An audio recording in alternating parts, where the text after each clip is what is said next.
And Palestinians in central Gaza and the occupied West Bank have begun voting in municipal elections, the first local vote held since the Israel's genocidal war on Gaza. Polling stations opened at 7 a.m. Zoforkoting GMT on Saturday for 70,000 eligible voters in Gaza's Deir el-Balah area, the first electoral exercise in the besieged enclave in 20 years.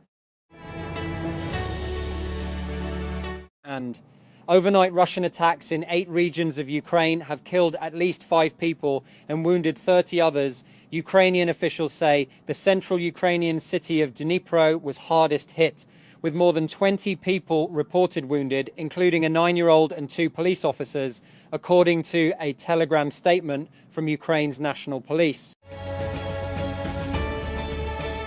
And Dubai Crown Prince Sheikh Hamdan bin Mohammed bin Rashid Al Maktoum posted an Instagram poll that featured 4 major camera phones. The lineup featured the Leica Lights phone, iPhone 17 Pro Max, Vivo X300 Ultra, and Oppo Find X9 Ultra. All of these smartphones are widely seen as serious contenders in the premium camera phone race. And the government has increased petrol and diesel prices by 26.77 per litre, driven partly by higher taxes on petrol to meet fiscal targets under the International Monetary Fund programme. The latest revision pushed petrol price to 393.35 per litre from Rs 366.58, while high-speed diesel was raised to 380.19 from 353.42 per litre for the week ending May 1. That Palestinians in the West Bank and a central area of Gaza began voting on Saturday in municipal elections in the first vote since Israel's deadly invasion of Gaza, marked by a narrow political field and widespread disillusionment. Nearly 1.5 million people are registered to vote in the Israeli-occupied West Bank, as well as 70,000 people in Gaza's Deir el-Balah area, according to the Ramallah-based Central Elections Commission. That gun battles between rival ethnic groups in India's troubled northeastern Manipur state killed 3 men. Police said the latest unrest in the far-flung region. Manipur has seen periodic clashes for nearly 3 years between the predominantly Hindu Meiteis majority and the mainly Christian Kuki community, in which more than 250 people have been killed. And Islamabad. State-run Pakistan LNG Limited, Pehel, has approved a revised bid of 18.4 per million British thermal units from Total Energies for delivery between April 27 and 30. While rejecting all other bids, Total Energies had initially bid 18.8 cents per MMBTU, but later revised its offer downward to 18.4 following negotiations. And the United States has sanctioned a Chinese oil refinery for buying hundreds of millions of dollars worth of Iranian oil ahead of potential new talks on ending the US-Israeli war on Iran. The US Treasury Department on Friday said that it was targeting Hengli Petrochemical Dalian refinery, China's second largest teapot or independent refinery. And Ramallah-occupied West Bank, Hani Odeh, has spent 4.5 difficult years as mayor of Qusra, southeast of Nablus. Surrounded by illegal Israeli settlements and outposts, the small Palestinian town of approximately 6,000 in the northern West Bank faces relentless settler attacks that left 2 residents killed last month. And WhatsApp is about to add the ability to create stickers directly from images, as spotted in the Android beta version 2.26.16.7 on the Google Play Store. This should allow for much faster sticker making. Previously, users could create stickers by opening an image and selecting the Create Sticker option from the overflow menu. That Pakistan has agreed with the International Monetary Fund, IMF, to close 70 bank accounts of government departments and transfer around $300 billion into the national treasury as part of efforts to consolidate public funds and reduce borrowing costs. The move is part of commitments made under the IMF program, where Pakistan has also agreed to strengthen debt management by extending the maturity period of domestic debt to 4 years and 2 months by June 2027. And Honda CEO Toshihiro Mibe has admitted the Japanese automaker is struggling to keep up with Chinese electric vehicle manufacturers after visiting a highly automated EV plant in China earlier this year. According to a report, Mibe came away deeply concerned by the speed and efficiency of Chinese production lines, saying Honda had little chance of matching that level of execution. And the Pakistan Telecommunication Authority, PTA, has issued a public warning of a sharp rise in phishing scams targeting personal and financial data across the country. According to the advisory, fraudsters are using fake emails, text messages, and websites to trick people into sharing sensitive information such as passwords, one-time passwords, and banking details. That Peshawar, 5 policemen were among 8 people injured after unidentified assailants attacked a police vehicle and a Rescue 1122 ambulance in 2 separate areas of Kar Tehsil in Khyber Pakhtunkhwa's Bajar district on Friday night. Police and Rescue 1122 officials said on Saturday that the first incident occurred in the Lowi Sam area when assailants opened fire on a police mobile carrying policemen to the nearby Miagano. And Washington. The U.S. Department of Justice has filed a civil case seeking to revoke the citizenship of a Pakistani-born physician convicted of sexually exploiting a minor and later concealing the offences during his naturalization process. The doctor allegedly began contacting an 11-year-old girl online in 2007 or 2008 and continued communicating with her for several years, according to a statement issued by the department.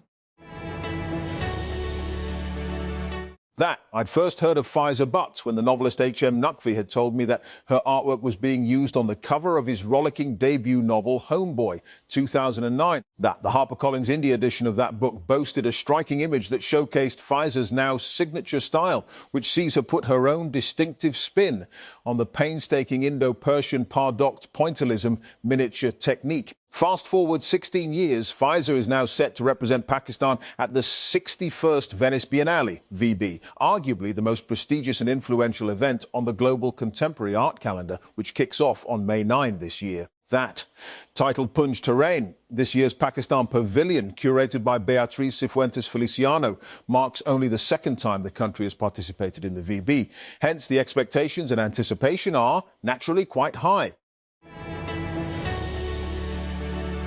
And a prominent shipping organization has condemned the United States and Iran's tit-for-tat capture of commercial ships and is calling for the immediate release of their crews. In an interview with Al Jazeera, John Storpert, Marine Director of the International Chamber of Shipping, said seafarers must be allowed to go about their business freely and without persecution. And OpenAI has introduced ChatGPT Images 2.0, the latest version of its image generator, 1 year after the release of version 1.0. The new system adds thinking capabilities and focuses on automated visual creation for more advanced tasks.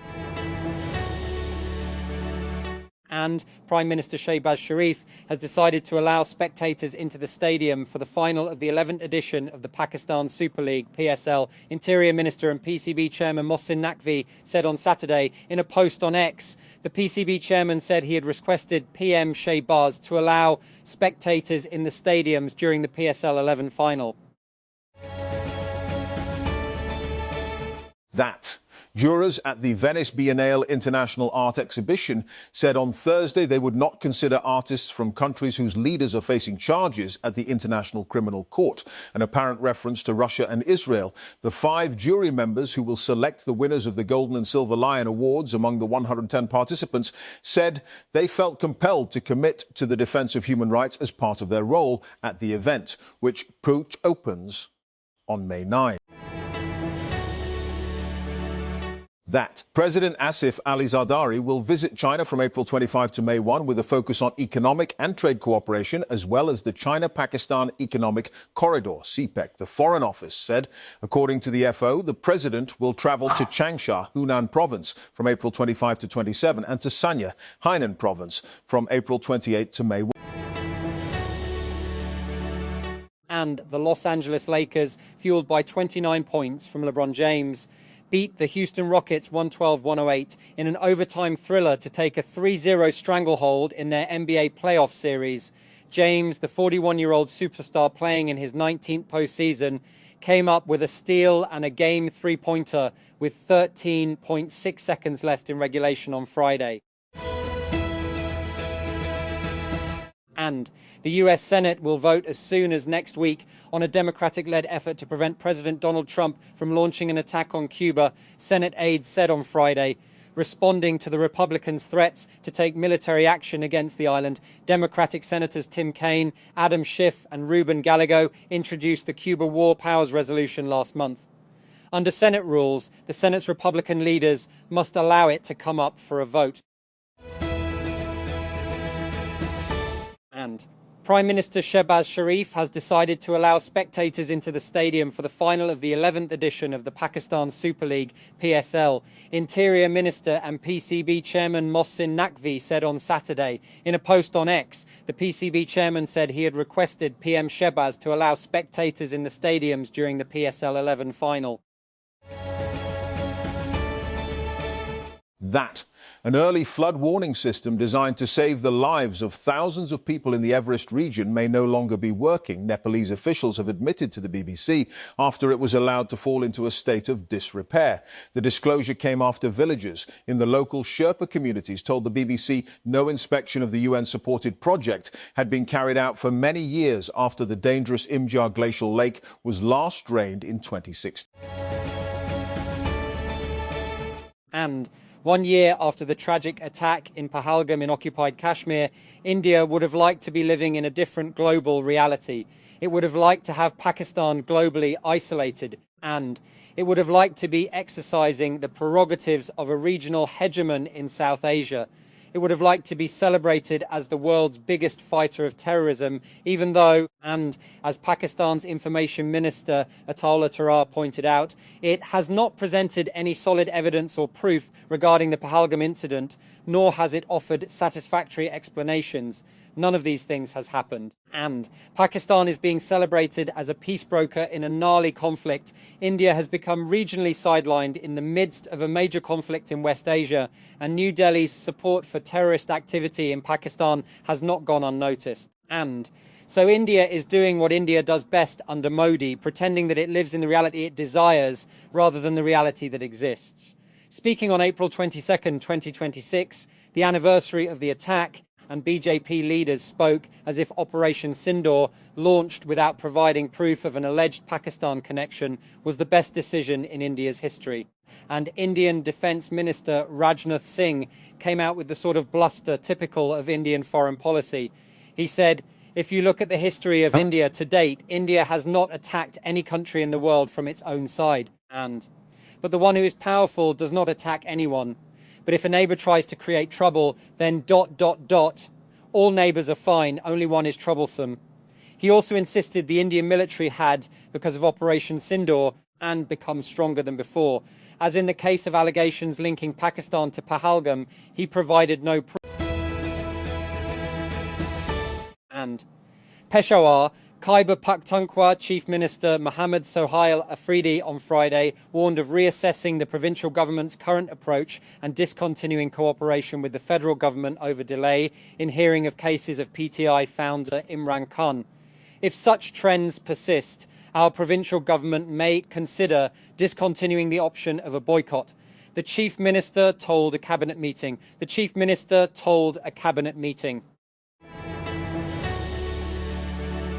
And leí este artículo en español. With just under 2 months to go before the 2026 World Cup, one of the tournament's host cities in Mexico is experiencing a worrying trend. And it is common knowledge among Ukrainian soldiers that anyone joining the military will, sooner or later, become a cat person. Felines are found in the most unlikely places on the front lines. In trenches, at checkpoints, in destroyed homes and at medical stabilization points, they are always looking for some warmth and a bit of food in exchange for cuddles and morale boosts.